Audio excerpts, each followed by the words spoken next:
HBSC की ने 12वीं का रिजल्ट घोषित किया है। 85.66% बच्चे इस परीक्षा में पास हुए हैं। वह कैथल के अनुदीप टॉपर बने हैं। करीना और याशिका ने पूरे प्रदेश में दूसरा स्थान हासिल किया है। दोनों बच्चों को 495 नंबर हासिल हुए हैं।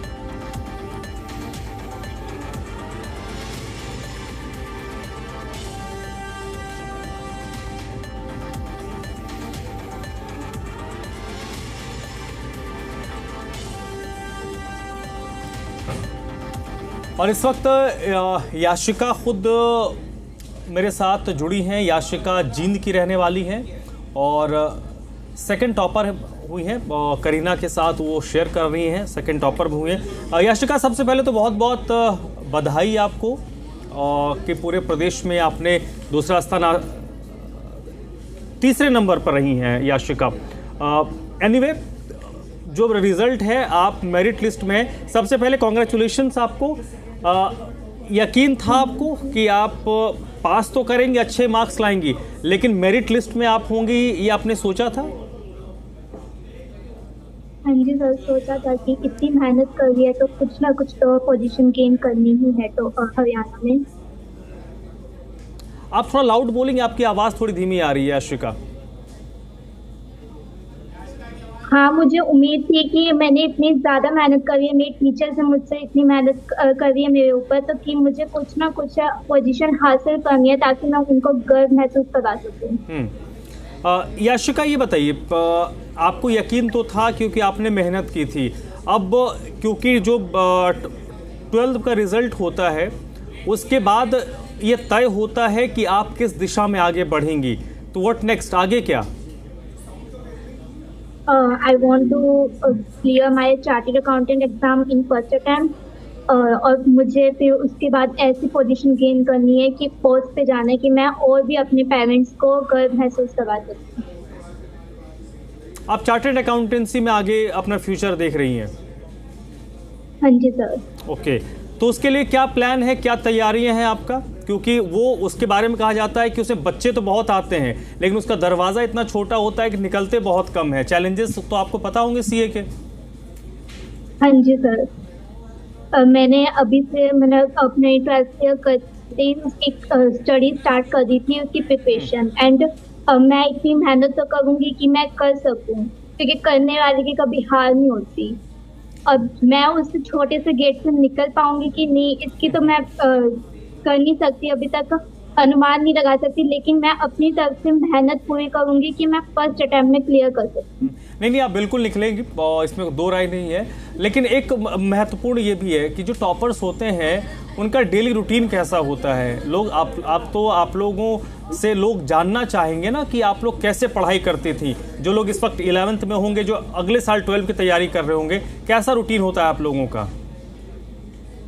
मैंने अपनी A to Z क्लासेस बिल्कुल रेगुलरिटी में लगाई है, कोई भी क्लास स्किप नहीं करी है कि बच्चे ये सोचते हैं कि हाँ हम घर पे कर लेंगे आज। मैंने ऐसे कुछ भी नहीं किया, मैंने रेगुलरिटी में क्लासेस लगाई, रेगुलरिटी में अपना जो भी सिलेबस है कंप्लीट करके अपना एक्स्ट्रा वर्क, एक्स्ट्रा एफर्ट डालने की कोशिश करी है, एंड जो टीचर्स की गाइडलाइंस थी उसको पूरी तरह से पूरा करा है। क्लासेस आपने रेगुलर की, क्या उसके अलावा ग्रुप स्टडीज़ हो गई वो आपने किया? क्या एक्स्ट्रा कहीं क्लासेस ली? कितना सेल्फ स्टडी के लिए कितना वक्त आप देती थी? क्या एक्स्ट्रा करिकुलर एक्टिविटी करती थी या नहीं करती थी? मैंने कोई कहीं से एक्स्ट्रा क्लासेस वगैरह नहीं लिए, मैंने सिर्फ स्कूल से स्टडी किया, उसके बाद मैंने घर जाके खुद सेल्फ स्टडी किया अप्रॉक्स 7 to 8 आवर्स, एंड उसके बाद मैंने कुछ एक्टिविटीज़ में ध्यान दिया।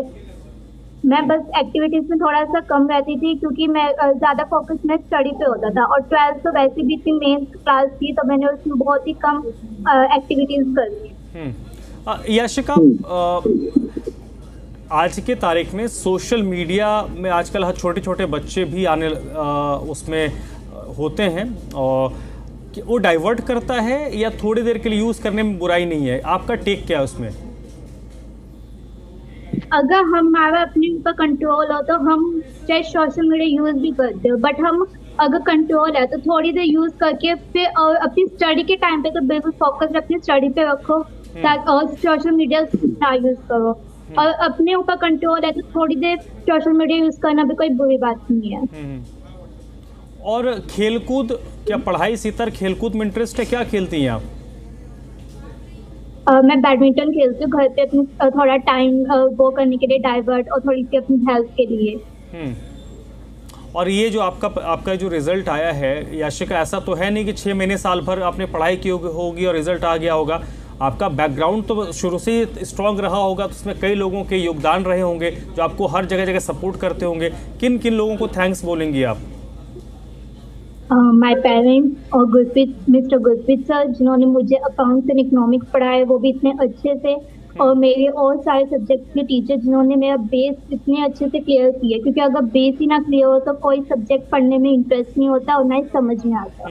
तो मेरा थैंक्स टू ऑल टीचर्स, जिन्होंने मुझे इतने अच्छे से एक एक कंसेप्ट बिल्कुल अच्छे से क्लियर किया। याशिका, आपके सब्जेक्ट्स क्या थे 12 में? मेरे पास accounts, economics, computer science, business study and English, ये 5 सब्जेक्ट थे। 5 सब्जेक्ट थे आपके। और कॉमर्स, जब आपने 10th के बाद स्ट्रीम चूज किया होगा तो संशय था कि, क्योंकि अमूमन हमारे यहाँ पे क्या होता है ना कि प्रेशर डाला जाता है पेरेंट्स की तरफ से कि नहीं आप साइंस ही लो या आप कॉमर्स ही लो, ये आपका टेक था या मम्मी पापा का टेक था कि कॉमर्स पढ़ो? नहीं, मेरे पास मेरे पेरेंट्स की तरफ से कोई भी बर्डन नहीं था, कोई प्रेशर नहीं था कि आपको ये स्ट्रीम।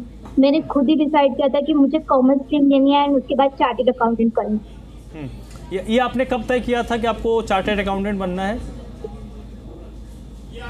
10th में मैं डिसाइडेड किया था कि मैं आगे 11th में कॉमर्स स्ट्रीम लूंगी एंड उसके बाद चार्टर्ड अकाउंटिंग करूंगी। ओके, तो चार्टर्ड अकाउंटेंसी के अलावा आपके जहन में कुछ नहीं था? आपने 10th में तय कर लिया था, क्योंकि वो वक्त होता है जब आपको तय करना होता है कि आपकी दिशा किधर जाएगी। आप साइंस में लेती हैं, कॉमर्स लेती हैं या आर्ट्स लेती है। क्या चार्टर्ड अकाउंटेंसी है या कुछ प्लान बी भी आपके दिमाग में है? क्योंकि आजकल लोग चाहे साइंस एक्सट्रीम के बच्चे हों या कॉमर्स के हों, उनके दिमाग में एक प्लान बी भी होता है। क्या आपके दिमाग में कोई प्लान बी है या आपको लगता है नहीं सीए ही मुझे करना है? नहीं, मेरे दिमाग में एक ही चीज थी कि मुझे चार्टर्ड अकाउंटेंट ही क्लियर करना है और उसी स्ट्रीम में जाना है। ओके, आप जो अपने जूनियर्स हैं उनको अगर मैं बोलूं, क्या आप उनको सलाह देंगी? क्योंकि अब तो आपके डेली रूटीन को बच्चे भी फॉलो करेंगे ना, क्योंकि आप मेरिट लिस्ट वाले, आप टॉपर हैं, तो सब जानना चाहते हैं कि आप क्या करती थी, क्या नहीं करती थी, कैसे करती थी, कैसे नहीं करती थी। मेरा डेली रूटीन यही होता था कि सुबह 5 बजे अप्रॉक्स उठ के मैं 1.5 घंटा कम से कम सुबह रिवीजन करूँ अपने सब्जेक्ट के सिलेबस को। एंड उसके बाद मैं स्कूल से आने के बाद थोड़ा रेस्ट करके उसके बाद मैं अप्रॉक्स 11 तक मैं अपनी स्टडी को दिया करती थी और पूरा डेडिकेशन के साथ जो भी है अपनी स्टडी को फोकस से पढ़ती थी। याशिका, बहुत बहुत शुक्रिया, आपने वक्त निकाला हमसे बातचीत करने के लिए, और अगेन आपको बधाई और भविष्य के लिए आपको शुभकामनाएं।